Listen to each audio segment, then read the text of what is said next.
어제 하루 대한민국에서 발생한 주요 뉴스 헤드라인을 방송사별로 정리해 빠르고 정확하게 전달해 드립니다.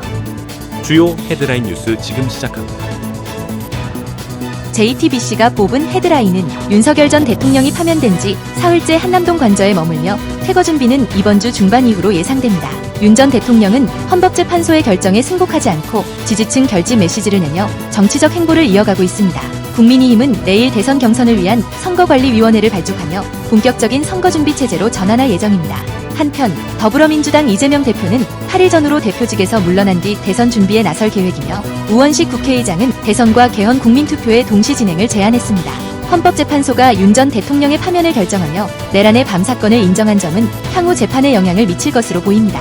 또한 최상목 전 경제수석의 쪽지 사건도 헌재에서 인정되면서 관련 수사가 본격화될 전망입니다. 이에 따라 윤 전 대통령 부부는 자연인 신분으로 돌아가며 수사 대상이 될 가능성이 높아졌습니다.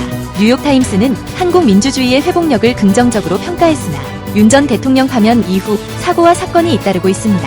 대구에서는 산불 진화 중 헬기가 추락해 70대 조종사가 사망했으며 전국적으로 화재와 사건 사고가 계속되고 있습니다. 이러한 상황 속에서 리더십 공백이 관세 협상과 국가 운영에 어려움을 줄 수 있다는 우려도 제기됩니다. 한편 어제 고향 특례시에서는 1만 1000여 명이 참가한 하프마라톤 대회가 열려 시민들이 봄을 만끽했습니다. 오늘은 따뜻한 봄 날씨가 이어지며 내일은 더 포근해질 전망입니다. MBC가 뽑은 헤드라인은 윤석열 전 대통령이 파면된 지 나흘째 그는 관저를 떠나지 않은 채 지지자들에게 힘내라는 메시지를 전하며 사실상 관저 정치를 이어가고 있습니다. 현직 시절 불소추 특권으로 미뤄졌던 각종 수사들이 공소시효 문제로 속도를 낼 전망이며 공직선거법 위반 사건의 공소시효는 약 4개월 남아 있습니다. 국민의힘 내부에서는 윤 전 대통령의 제명과 징계 대신 김상욱의 탈당을 주장하고 있습니다. 우원식 국회의장은 조기 대선과 함께 개헌 국민투표를 제안했지만 민주당 내부에서는 내란 종식이 우선이라며 부정적 반응이 이어지고 있습니다. 경제적으로도 윤 전 대통령의 내란 선포로 인한 피해가 막대하며 서민 경제와 외교적 신뢰에 큰 타격을 입혔습니다. 탄핵 선고 이후 일상으로 돌아온 시민들은 봄을 만끽했습니다. 대구에서는 44년 된 산불 진화 헬기가 추락해 70대 조종사가 사망하는 사고가 발생했습니다. 한편 미국에서는 도널드 트럼프 대통령의 정책에 반대하는 대규모 시위가 50개 주에서 동시다발적으로 벌어졌습니다. 반 트럼프 연대의 세력이 커지는 가운데 시진핑이 진정한 승자라는 의견도 있습니다. 국제적으로는 미국이 한국산 천일염 일부를 강제노동 문제로 수입 금지하면서 논란이 커지고 있으며 지브리 화풍을 모방한 생성형 AI 이미지가 저작권 및 초상권 침해 우려를 낳고 있습니다.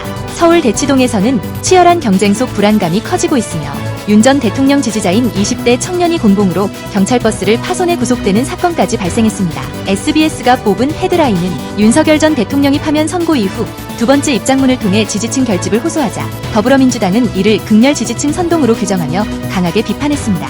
우원식 국회의장은 조기 대선과 함께 개헌 국민투표를 실시하자고 제안하며 권력구조 개편의 필요성을 강조했습니다. 민주당은 30일 이내에 대선 후보 경선을 마무리할 계획을 밝혔으며 조국혁신당의 완전국민경선제 제안에는 선을 그었습니다. 국민의힘은 권영세 권성동 지도부를 재신임하며 조기 대선 준비에 돌입했습니다. 명태균 수사를 앞두고 있는 윤석열 부부는 검찰 소환이 임박한 것으로 알려졌습니다. 헌법재판소는 윤 전 대통령 탄핵 심판에서 3,481자에 달하는 결론문을 통해 민주주의와 통합의 중요성을 강조했습니다. 문영배 헌재소장 권한대행은 안장일치 결정을 이끌어내며 리더십을 재평가받고 있습니다. 헌재 선고의 탄핵 반대 집회에서는 승복하는 세력과 불복하는 세력으로 갈라졌습니다. 산불 진화 작업 중 헬기 추락 사고로 70대 조종사가 사망하는 안타까운 일이 있었습니다. 울산과 순천 야산에서도 산불이 일어나 화재 관리에 각별한 주의가 필요한 상황입니다.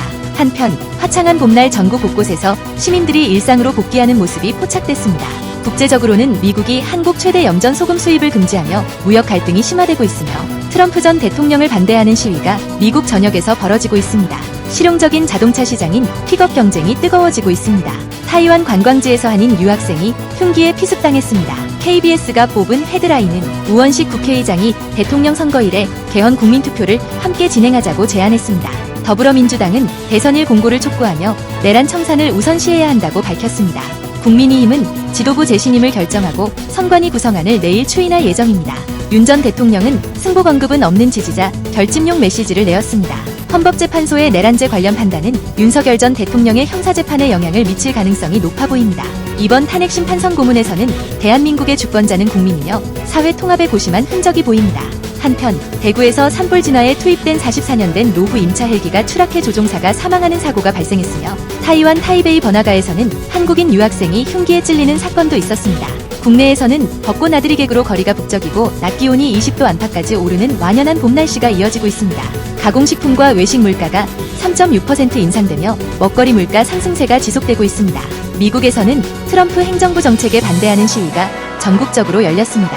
마지막으로 정부는 그림자 조세로 불리는 부담금을 정비해 국민과 기업의 부담을 줄이는 개편안을 발표했으나 실효성 논란이 이어지고 있습니다. 주요 헤드라인 뉴스는 JTBC 뉴스룸과 MBC 뉴스데스크, SBS 8시 뉴스, KBS 9시 뉴스 헤드라인을 알려드립니다. 전해드린 뉴스 헤드라인이 도움이 되셨나요? 앞으로도 빠르고 정확한 소식으로 찾아뵙겠습니다. 구독, 좋아요, 알림 설정 잊지 말아주세요.